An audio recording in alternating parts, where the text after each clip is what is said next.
एक बार एक राज दरबार में एक कलाकार आता है और इस कलाकार की खासियत यह थी कि जब भी यह कलाकार अपनी कलाकारी दिखाता तो ऐसा कोई भी व्यक्ति नहीं होता जो इसकी कलाकारी को देखकर हंसे ना। बड़े बड़े राजा महाराजा इस कलाकार की कलाकारी को देखकर हंसते हंसते लोटपोट हो जाते थे। लेकिन इस बार वह कलाकार एक गंभीर राजा के दरबार में था, इसलिए लोगों को यह संदेह था कि कहीं वो इस बार असफल न हो जाए। वह कलाकार अपनी कलाकारी दिखानी शुरू करता है और वही होता है जो हर बार से होता आ रहा था। राजा का हंसते हंसते बुरा हाल हो जाता है। वह राजा उस कलाकार की कलाकारी देख इतना प्रसन्न होता है कि वह कलाकार को मुंहमांगा इनाम देने के लिए तैयार हो जाता है। हमें यह बात हमेशा याद रखनी चाहिए कि अधिक खुशी में लिए गए फैसले अक्सर गलत साबित होते हैं। राजा उस कलाकार से कहता है कि मांगो जो भी तुम मांगना चाहते हो, मैं तुम्हारी कलाकारी से बहुत प्रसन्न हूँ। वह कलाकार कहता है कि क्षमा करें राजन, मैं जो भी मांगूंगा शायद आप वो दे न पाएं। राजा अपने आसन से खड़ा होता है और कहता है कि अब तुम मेरी प्रसन्नता को क्रोध में बदल रहे हो। क्या तुम्हें मेरे द्वारा कही गई बात पर संदेह है? अब राजा अपने अहंकार को बीच में ले आता है और जहाँ भी अहंकार बीच में आ जाता है वहाँ काम बिगड़ना निश्चित है। फिर वो कलाकार राजा से कहता है कि नहीं नहीं राजन, मुझे क्षमा करें, मेरे बोलने का मतलब यह नहीं था, बल्कि मैं तो बस ये कहना चाहता था कि आप इस बात को फिर से एक बार दोहरा दें। फिर उसके बाद राजा कहता है कि मैं तुम्हें वचन देता हूँ कि जो भी तू हद में रहकर मांगेगा वह तुझे जरूर मिलेगा। उसके बाद वह कलाकार कहता है कि तो ठीक है, आप मुझे 24 घंटों के लिए आपके राज्य का राजा बना दीजिए। उस कलाकार की बात सुन राजा मन ही मन सोचता है कि अच्छा है, मैंने इसे हद में रहकर मांगने को कहा था, वरना ये तो हमेशा के लिए ही राजा बनता। वैसे तो 24 घंटे कोई बड़ी बात नहीं है। और इसके बाद राजा सोच समझकर उस कलाकार से कहता है कि ठीक है, अगले 24 घंटे के लिए मैं तुम्हें राजा घोषित करता हूँ।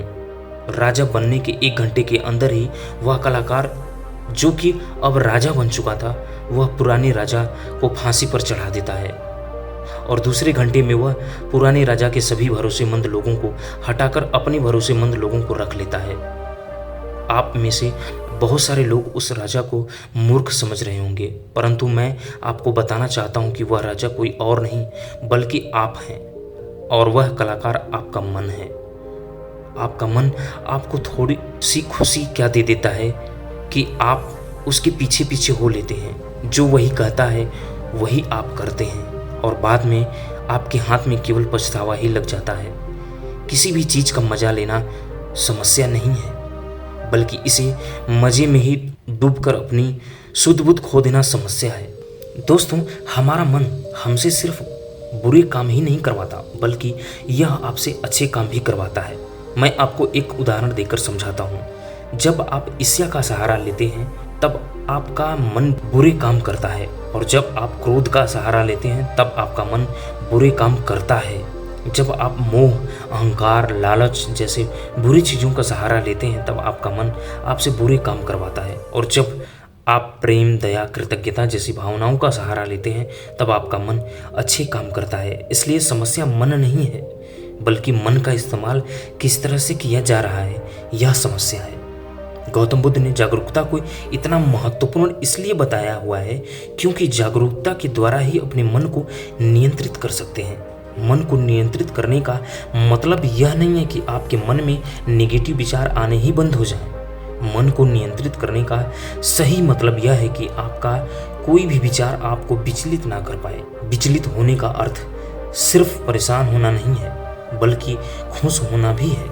बहुत ज़्यादा खुश होना समस्या नहीं है, परंतु उस खुशी में कोई निर्णय लेना समस्या है। जैसे कि किसी से कोई वादा कर लेना, ठीक उसी प्रकार बहुत ज़्यादा दुख होना समस्या नहीं है, बल्कि इस दुख के कारण कोई निर्णय लेना समस्या है। आत्महत्या करना। अगर आप पूरी जागरूकता के साथ यह देख पाएं कि सुख और दुख, इन दोनों की अति में कोई भी निर्णय लेना दुख और पीड़ा को जन्म देता है, तो आप आंख बंद करके सुख के पीछे नहीं भागेंगे। और अगर आप सुख के पीछे नहीं भागेंगे तो दुख आपके पीछे नहीं भागेगा, क्योंकि ज़्यादातर लोग जिसे सुख समझते हैं वह दुख की परछाई है। अब लोग इस बात का यह अर्थ निकाल लेंगे कि हमें सुख का आनंद नहीं लेना चाहिए, जबकि यह निष्कर्ष बिल्कुल गलत है।